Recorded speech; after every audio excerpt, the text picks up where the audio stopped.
And you're watching Expanding Culture. Today, I have a guest who is a very interesting young man who's making protective clothing. And as we all know, protective clothing is something that seems to be very much needed in the United States and elsewhere.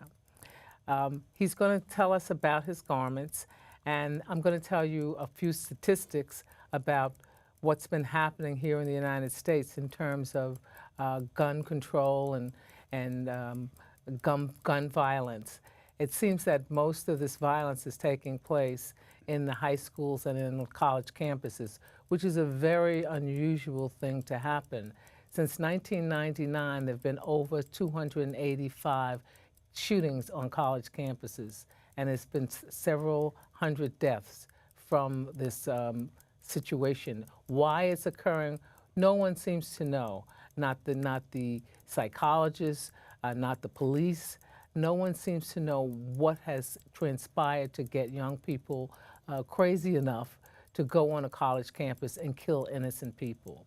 But the product that Mr. Aquino, who is my guest today, is making is not necessarily for college students. It's for professional people who are in the diplomatic service or in the police force and people who need to be protected from some of the craziness that goes on in our society today.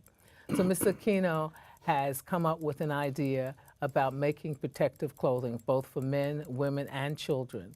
And he's been working on this for a number of years.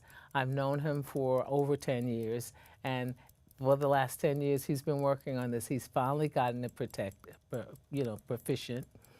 He's also got a patent from the Trade Department, so he's ready to move forward on it. And so I thought it would be a good idea to bring him in to talk to you about the protective clothing and to let you see what he's making. This is the muslin. It's a muslin. So what I did say before, you have a fit model, you try it on the fit model, see the way it looks, the way it's gonna hang on the hanger, and the way it's gonna look on her, you know. And then when you say body armor also, you have to figure out the weight because the person's been wearing it for like 8 hours. So make sure that the person will be comfortable. That the back is not killing them, right? And not only that too, we have to worry about the heat. You know, so if you're in say also like, in summertime, it may be a little warm, yes. or depending on the fabric that you. Not only that too, this is semi-fitted, so the wind will blow underneath you, and somewhere else there's an opening. So it's well thought design. As I said before, I have a side opening here, and then I also have side opening on the other side. So they have an opening on the shoulder, so this is where the person can get into the dress.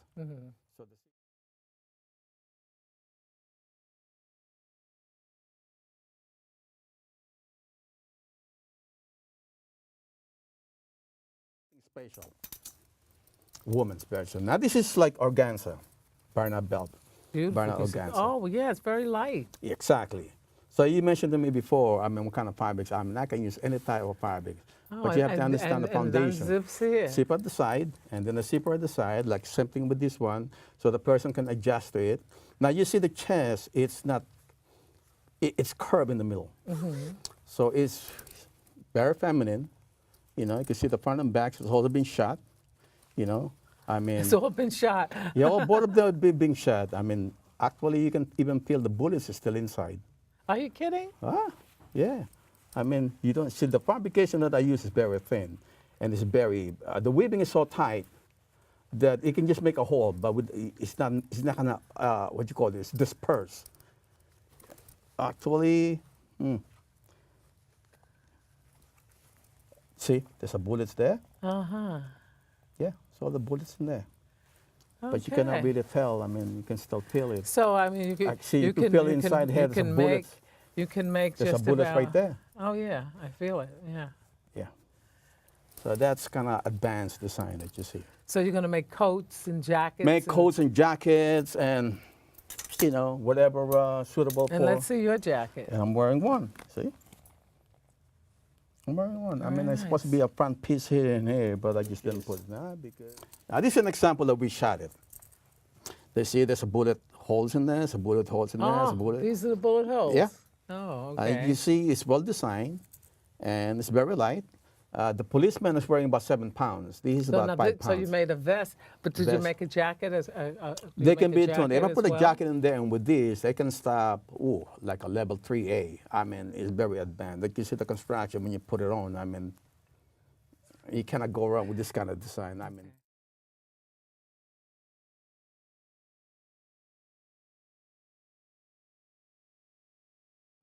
I hope that the public will understand what they have to do to make our government and our police forces responsible to see that these guns get taken off the street. Buying them back for $200 a gun doesn't do it. It has to be a lot stronger than that, and the laws to buy guns have to be stronger. They have to be checks, and it can't be in one day you can check and get a gun.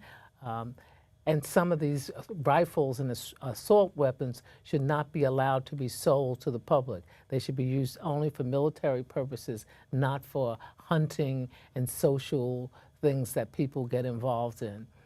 It's just much too dangerous. It's gotten out of hand. And once it's out of hand, it's very, very difficult to pull it back in and control it.